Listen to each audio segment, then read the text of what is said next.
আসসালামু আলাইকুম। শিরোনামে আমন্ত্রণ জানাচ্ছি আমি কানিজ ফাতেমা লোপা।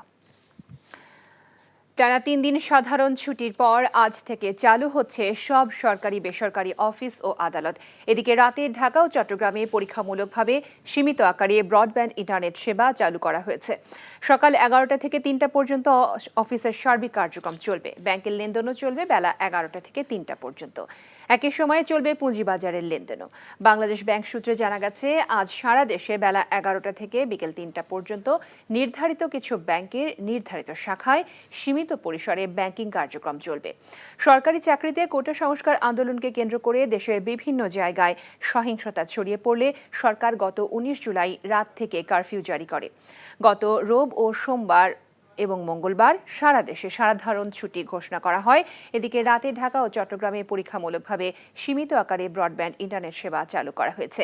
এর আগে মঙ্গলবার বিকেলে ডাক, টেলিযোগাযোগ ও তথ্য প্রযুক্তি প্রতিমন্ত্রী জুনায়েদ আহমেদ পলক বিটিআরসি ভবনে ব্রিফিংয়ে পরীক্ষামূলক ব্রডব্যান্ড চালুর কথা জানান। বলেন, ইন্টারনেট সেবা পেতে অগ্রাধিকার দেয়া হবে ব্যাংকিং, পোশাক রপ্তানি, তথ্য প্রযুক্তি, কূটনৈতিক অঞ্চল, গণমাধ্যম, বন্দরসমূহ সহ জনগুরুত্বপূর্ণ বিভিন্ন অঞ্চল। তবে সামাজিক যোগাযোগ মাধ্যম চালুর বিষয়ে সিদ্ধান্ত পরবর্তীতে নেওয়া হবে।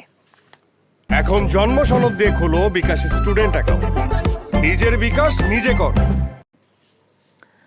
উজানি ঢল আর পূর্ণিমার জোয়ারে মেঘনা এবং তেতুলিয়া নদীর পানি বৃদ্ধি পেয়ে ভোলার ৩০ গ্রাম প্লাবিত হয়েছে। পানির তোড়ে ভোলা সদর, দৌলত খান, তজুমুদ্দিন, চরফ্যাশন ও মনপুরা উপজেলার অন্তত ৩০ গ্রাম প্লাবিত হয়েছে। চরম দুর্ভোগে পড়েছে ওইসব উপজেলার হাজারো মানুষ। দেখা দিয়েছে বিশুদ্ধ পানি ও খাদ্য সংকট।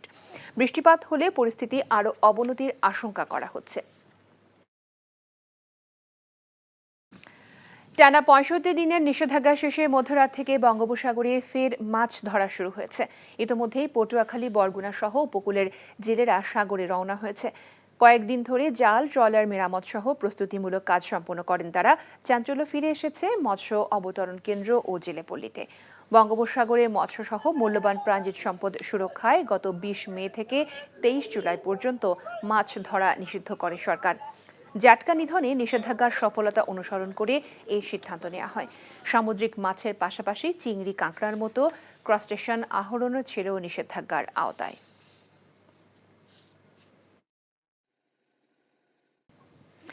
টি-20তে শ্রীলঙ্কার নতুন অধিনায়ক হলেন চারিথ আসালাঙ্কা। ২৭ বছর বয়সী আসালাঙ্কাকে অধিনায়ক করে ভারতের বিপক্ষে টি-20 সিরিজের দলও ঘোষণা করেছে লঙ্কান ক্রিকেট বোর্ড। টি-20 বিশ্বকাপে ব্যর্থতার পর এই সংস্করণের অধিনায়কত্ব ছেড়ে দেন ওয়ানিন্দু হাসারাঙ্গা। আসালাঙ্কা অবশ্য এর আগেও শ্রীলঙ্কাকে খণ্ডকালীনভাবে নেতৃত্ব দিয়েছেন। এই বছরের শুরুতে হাসারাঙ্গা নিষিদ্ধ থাকায় বাংলাদেশ সফরে টি-20 সিরিজের প্রথম ২ ম্যাচে অধিনায়ক ছিলেন তিনি। শ্রীলঙ্কা অনূর্ধ্ব ১৯ দলেরও অধিনায়ক ছিলেন আসালাঙ্কা। সম্প্রতি জাফনা কিংসকে এলপিএল এর শিরোপাও জিতিয়েছেন তিনি। এছাড়াও ভারতের বিপক্ষে লঙ্কান দলে ফিরেছেন দীনেশ চান্দিমাল। নারী ফুটবল প্রসঙ্গ। ২টি আন্তর্জাতিক প্রীতি ম্যাচের প্রথম ম্যাচে আজ মুখোমুখি হবে বাংলাদেশ ও ভুটান। ম্যাচটি শুরু হবে সন্ধ্যা ৬টায়। সম্প্রতি চীনা তাইপের কাছে ২ ম্যাচের সিরিজে হেরেছে বাংলাদেশ। তহুরা খাতুন, শামসুন নাহার জুনিয়র ও আফিদা খন্দকাররা এইচএসসি পরীক্ষার কারণে দলে নেই। অভিষেকের প্রতীক্ষা রয়েছেন মিলি আক্তার, সুলতানা খাতুন, অর্পিতা বিশ্বাস, হালিমা আক্তার ও বন্যা আক্তার। অক্টোবরে নেপালে মেয়েদের সাফ চ্যাম্পিয়নশিপ টুর্নামেন্ট অনুষ্ঠিত হবে। তারই প্রস্তুতি হিসেবে ভুটানের বিপক্ষে ২টি প্রস্তুতি ম্যাচ খেলবে বাংলাদেশ। ২০২২ সালে নেপালের মাঠে ফাইনালে নেপালকে হারিয়ে প্রথমবারের মতো দেশকে সাফ শিরোপা এনে দেন সাবিনারা।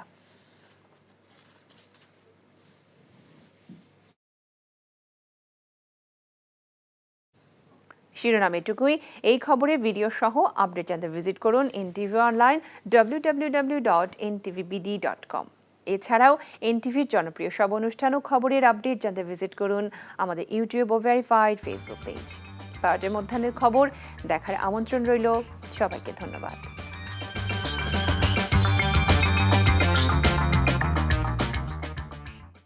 এখন জন্ম সনদ দিয়ে খোলো বিকাশ স্টুডেন্ট অ্যাকাউন্ট। নিজের বিকাশ নিজে কর।